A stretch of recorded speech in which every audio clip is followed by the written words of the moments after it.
வாழ்க வையகம், வாழ்க வையகம், வாழ்க வளமுடன். குரு வாழ்க, குருவே துணை. மணவளக்கலை உறவுகளுக்கு கோபாலின் வணக்கங்களும் வாழ்த்துக்களும். அருட்தந்தை வேதாத்ரி மகரிஷியின் மணவளக்கலை பற்றி தினமும் சிந்தித்து கொண்டிருக்கின்றோம்.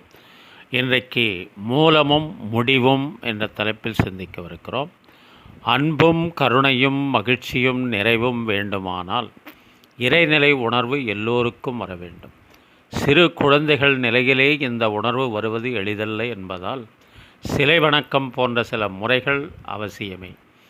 ஆனால் பருவம் வந்து பின் புற வழிபாட்டிலிருந்து அக வழிபாடு தொடங்க வேண்டும். அதற்கு பிறகு எல்லோருக்கும் அகத்தவம் எனும் கருதவ சாதனை அவசியம் வேண்டும். அப்போதுதான் மனம் ஒரு சமநிலையிலே இருக்கவும் உயர்நிலையிலே அறிவு இயக்கவும் முடியும். இங்கேதான் மனம் அமைதி பெறும். எல்லையற்ற ஆற்றலுடைய பரம்பொருளே அறிவாக இருப்பதால் அது தனது முழுமையை நோக்கியே விரிவடைகிறது. அதனை எந்த பொருளிலும் எவ்வகையான புலன் இன்பத்திலும் எல்லை கட்டி நிறுத்திவிட முடியாது. போதும் என்ற நிறைவு நிலையை பெற முடியாது. பொருளில் இன்பத்தில் நிறுத்தினால் அவற்றில் நிலைக்காது, விரைவு மீறும். அதன் முழுமை எல்லை இன்னதென்று தெரியாத போது, அதில் இணைப்பு கிடைக்காத போது, எந்த பொருளில் இன்பத்தில் அறிவை பொருத்தினாலும் அதுவே இன்னும் வேண்டும், மேலும் வேண்டும் என்று விட்டுவிட்டு விரிந்து பேராசையாக அலைந்து கொண்டே இருக்கும். மேலும் பரநிலை உணர்வும் அதில் அடங்கி இணைந்து நிலைபெறும் பேரும் கிடைக்காத போது, அறிவுதான் தனது என்னும் தான் தனது என்னும் தன்முனைப்பில் உணர்ச்சிவயமாகி புலன்கள் மூலமே அளவு முறை கடந்து செயல் புரிந்து துன்பங்களையும் சிக்கல்களையும் பெருக்கிக் கொள்ளும். தனது மூலமும் முடிவுமாக உள்ள இருப்பு நிலையை அறிவு உணர்ந்தால்தான் அதில் அடங்கி நிலைத்து நிறைவும் அமைதியும் பெறும் என்று சொல்லி இன்றைய சிந்தனையை நிறைவு செய்கின்றோம். இன்று பிறந்தநாள் திருமண நாள் காணும் அன்பர்கள், நண்பர்கள், மணவளக்கலை உறவுகளுக்கு அருட்தந்தையின் அருட்காப்பு, அருட்பேராற்றல் இரவும் பகலும் எல்லா நேரங்களிலும் எல்லா இடங்களிலும் எல்லா தொழில்களிலும் உறுதுணையாகவும் பாதுகாப்பாகவும் வழி நடத்துவதாகவும் உங்கள் அனைவருக்கும் அமையுமாக. அருட்பேராற்றல் கருணையினால் உடல் நலம், நீளாயுள், நிறை செல்வம், உயர் புகழ், மெய்ஞானம் ஓங்கி வாழ்க வளமுடன் என்று குரு நினைவோடு வாழ்த்தி மகிழ்கின்றோம். திருமணத்திற்காக காத்து கொண்டிருக்கும் பெண்கள், பிள்ளைகள் இவர்களுக்கு நல்ல வருணம் என்று விரைவில் திருமணம் நடைபெற வாழ்த்துகின்றோம். வாழ்க வளமுடன். வேலைவாய்ப்புக்காக காத்து கொண்டிருக்கும் பெண்கள், பிள்ளைகள் இவர்களுக்கு நல்ல வேலைவாய்ப்பு அமைய வாழ்த்துகின்றோம். வாழ்க வளமுடன். குழந்தை பாக்கியம் இல்லாத தம்பதியினருக்கு விரைவில் குழந்தை பாக்கியம் அமைய வாழ்த்துகின்றோம். வாழ்க வளமுடன்.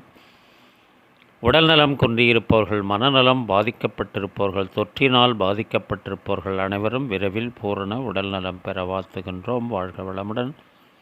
உலக மக்கள் அனைவரும் மனவளக்கலையில் இணைந்து உடல் நலம், உயிர் வளம், மனவளம், நட்பு நலம், ஆன்ம தூய்மை, இறை உணர்வு பெற குருவருளும் திருவருளும் துணை நிற்க வேண்டி வாழ்த்துகிறோம். வாழ்க வளமுடன். இன்றைய திரை இசை தத்துவ பாடலாக கவியரசர் கண்ணதாசன் இறைவன் எவ்விதமெல்லாம் நமக்கு அருகில் இருக்கிறான் என்பதை உணர்த்தக்கூடிய ஒரு அருமையான பாடல். இறைவன் வருவான், அவன் என்றும் நல்வழி தருவான், அறிவோம் அவனை, அவன் அன்பே நாம் பெரும் கருணை. இறைவன் வருவான், அவன் என்றும் நல்வழி தருவான். வண்ண வண்ண பூவினில் காயை வைத்தவன், சிப்பி ஒன்றின் நடுவே முத்தை வைத்தவன், சின்ன சின்ன நெஞ்சினில் பாசம் வைத்தான், நெஞ்சில் வரும் பாசத்தை பேச வைத்தான். அன்பே என்பது கோயில், ஆசை என்பது நாடு, பாசம் என்பது வீடு. இறைவன் வருவான், அவன் என்றும் நல்வழி தருவான். உள்ளம் என்னும் கோயிலை கட்டி வைத்தவன், கண்கள் என்னும் வாசலை தந்து வைத்தவன் கண்ணில் வரும் பாதையை காணச் சொன்னான். நல்ல நல்ல பாதையில் போகச் சொன்னான். கண்கள் அவனை காண்க, உள்ளம் அவனை நினைக்க, கைகள் அவனை வணங்க இறைவன் வருவான். அவன் என்றும் நல்வழி தருவான். அறிவோம் அவனை, அவன் அன்பே நாம் பெரும் கருணை. இறைவன் வருவான். அவன் என்றும் நல்வழி தருவான். வாழ்க வளமுடன்.